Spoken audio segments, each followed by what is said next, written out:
their own consent, it's going to be very hard for them to live together.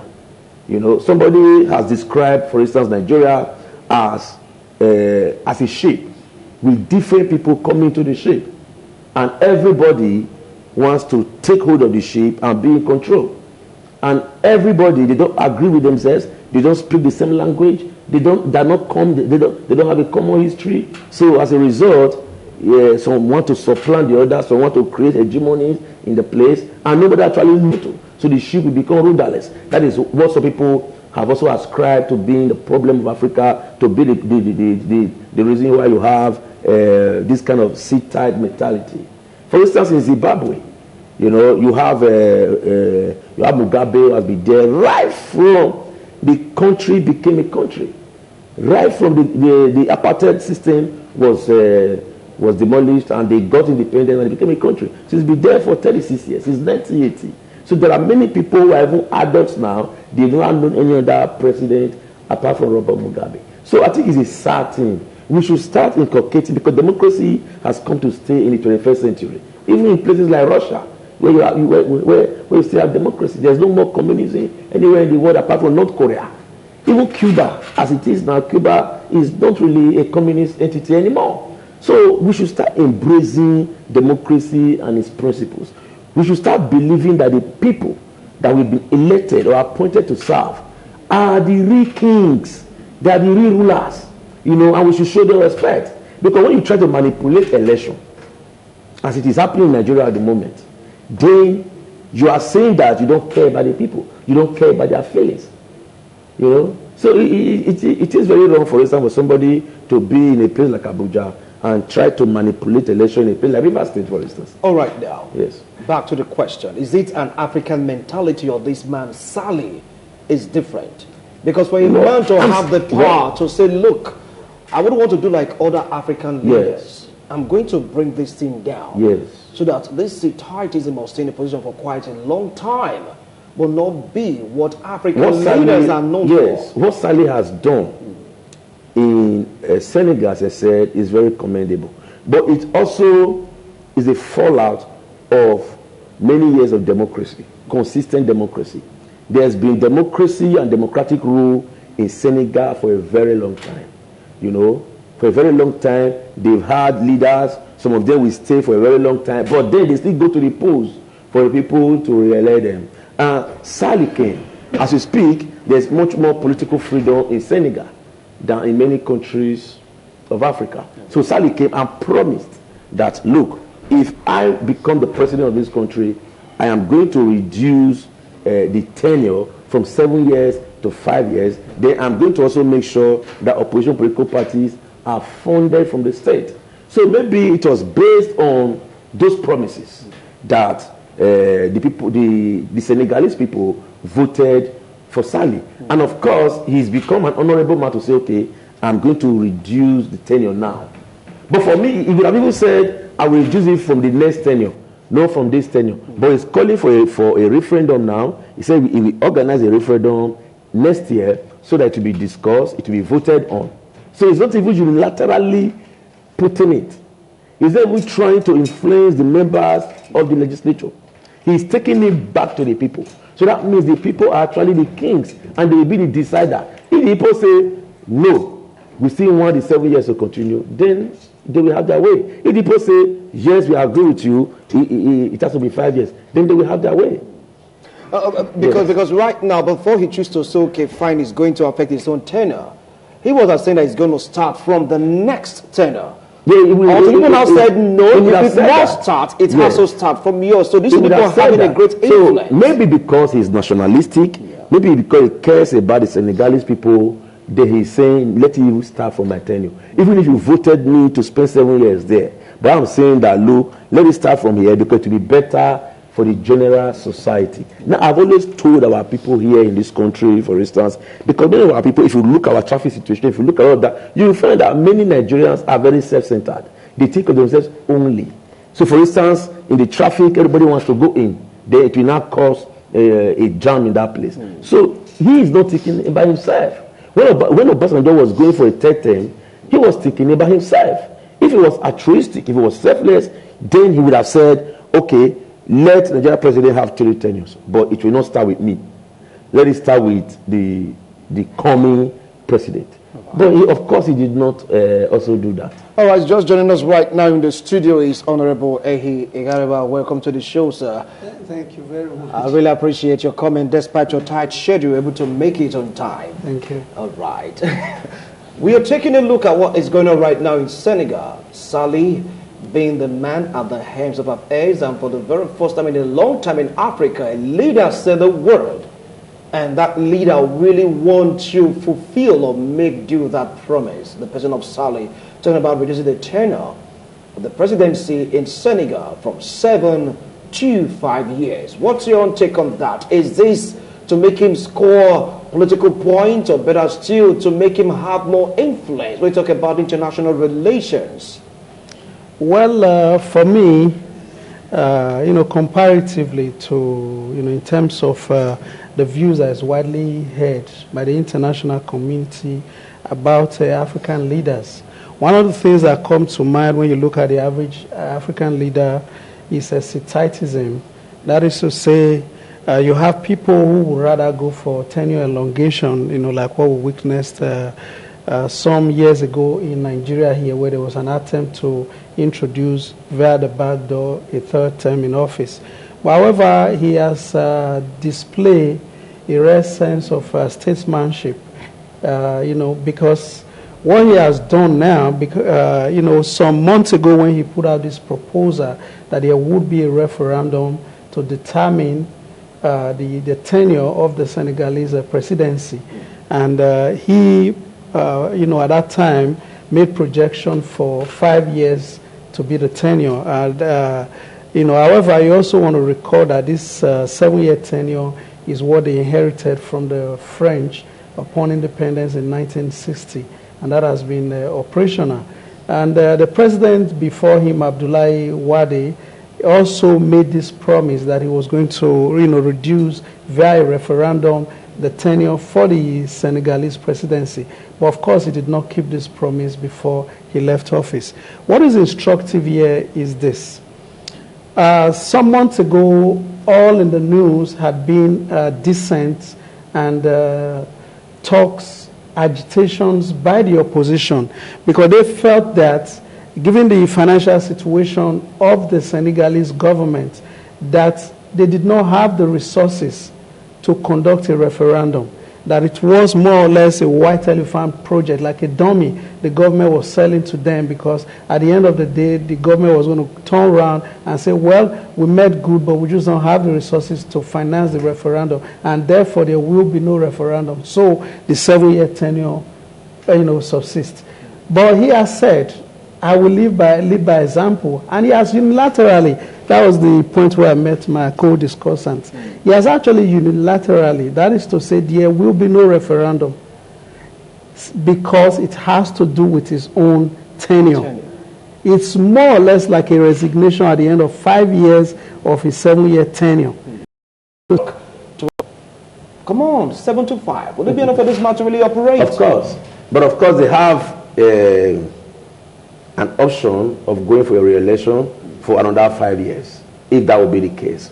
But I've seen many Nigerian governors complain that 4 years is always not enough, that they need a second term. So that's why they do everything possible to try and go for the second term. And most of the times, most Nigerian governors, their second tenure have always come out disastrous, in fiasco.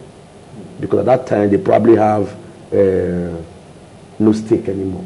So it's the time for them to do whatever they like and move on. But when they say the 4 years is not enough, I take them back to the Second Republic between 1979 and 1983. The governors we had at that time, there is no governor we have had from 1999 to date that has been able to do as much as most of the governors at that time. At that time we have, for instance, in Bendel State and Brusali, who did not have the kind of resources that governors have nowadays. At that time, even if Bendel State was an oil producing state, but Bendel State only got 1% revenue by derivation. But today, we have states, oil producing states getting 30% derivation. There's a lot of money everywhere. So Ali at that time was able to identify the projects that would affect the people, that would positively affect the people. He focused on rural electrification. He focused on education, and of course health.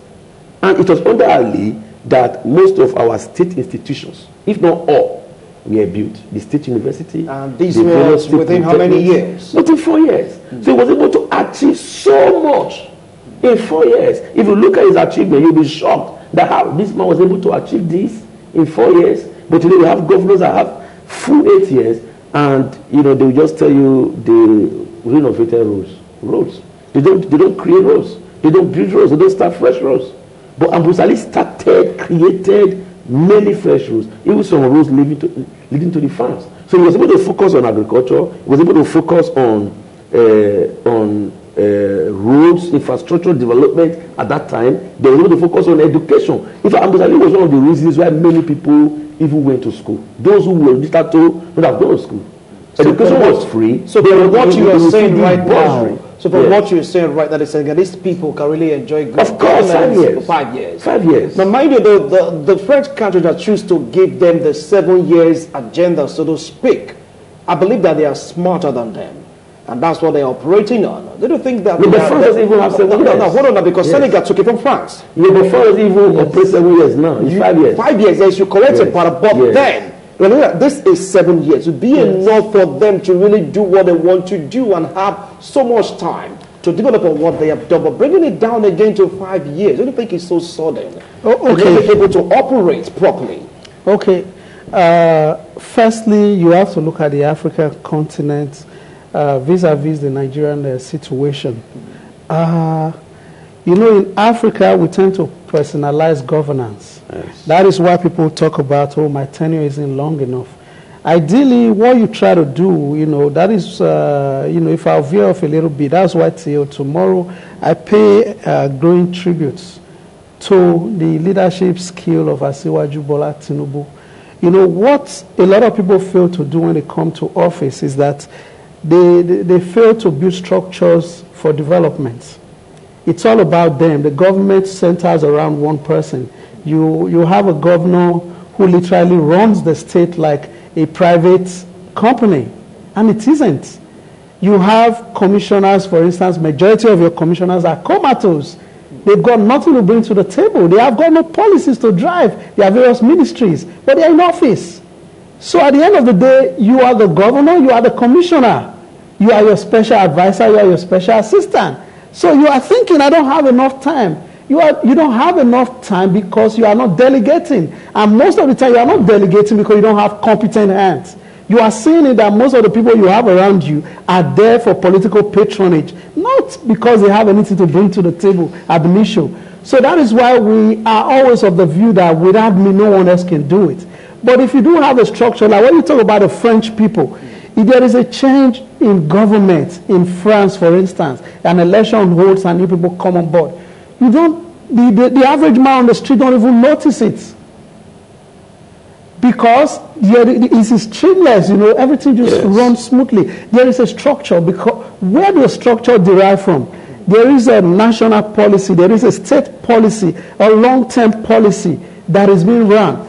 Okay, for instance, you look at what we have here now, the traffic people that ran for 7 years. All of a sudden they are gone. The new government is going to have to start from scratch. He's going to have to reorganize our psyche concerning the traffic situation.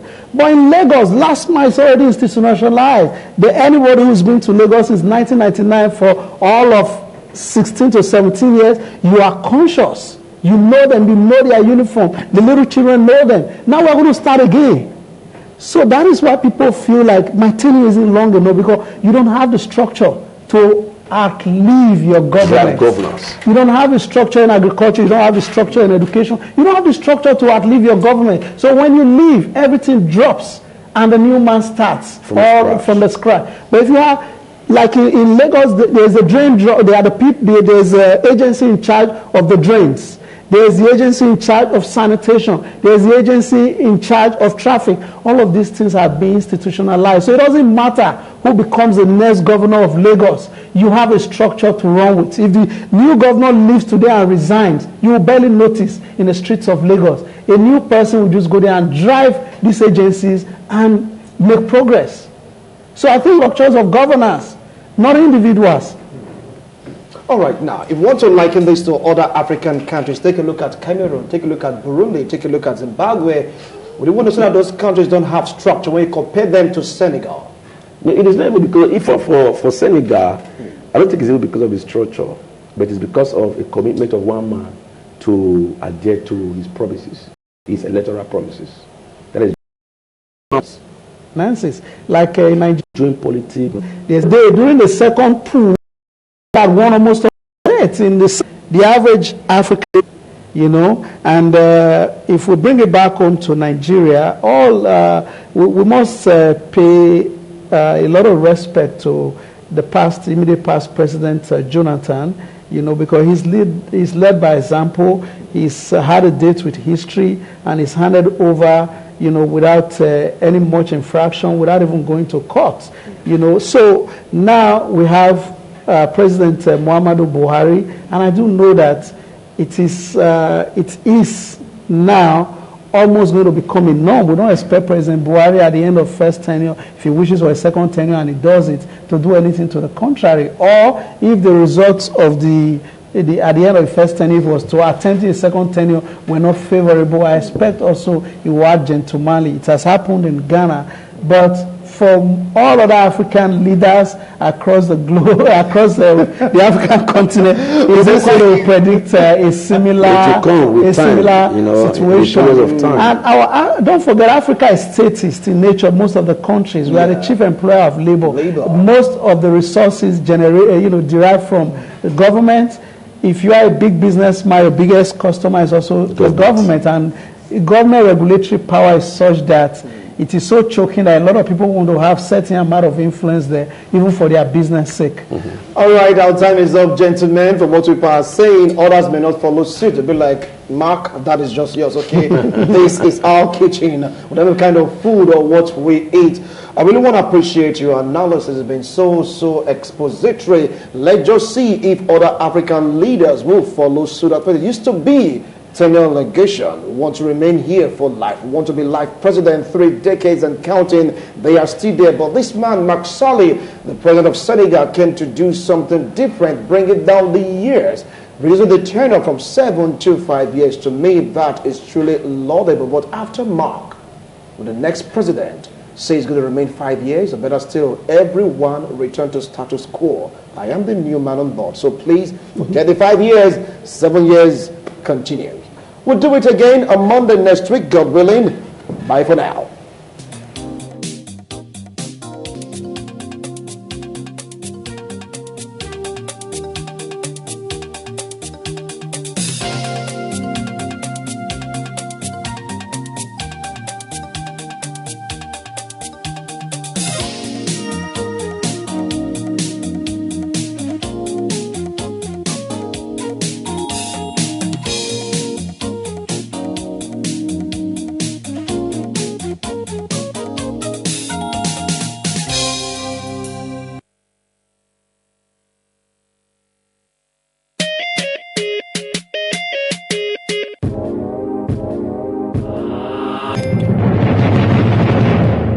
Welcome to ITV Entertainment Info. Trend right about now, Peter of P Square finally rebrands while Paul drops a new song. And he glad opens up on what must have led to P Square's breakup. We flipped back to the statement P Square made to our entertainment news decks years back. After a long-running battle among themselves, Peter of P Square finally rebranded himself to Mr. P and introduced to the world his new management theme, thereby saying, "I'm no longer with the group P Square." While the younger brother Paul Okoye released a song titled Called Heaven. In the song, he wished the parents were still alive to see what is happening to them, what he called and tagged misbehaving. Make somebody please go heaven.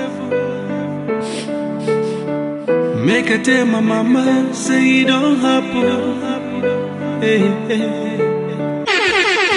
Reacting to this development was entertainment icon who discovered P-Square in 2001 and managed the group from 2001 to 2005, Howie T. I never thought they could break up. We have tried our best to mediate, but if that's the way they want to go, I think there's nothing we can do. It's just let it be.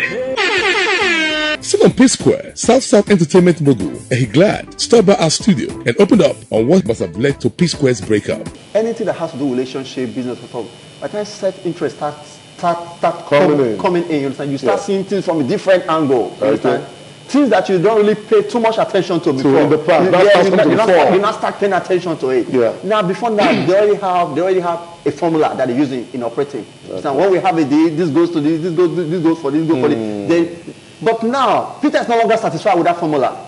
He wants more. Now, self-interest has started coming in. Yeah. You understand? Greed has started coming in. You know, Peter is more of this showmanship person. And finally, we went back to our archive and feedback to how P-Square reacted to the question. Let me ask this moment. This is one question. P-Square ever break up?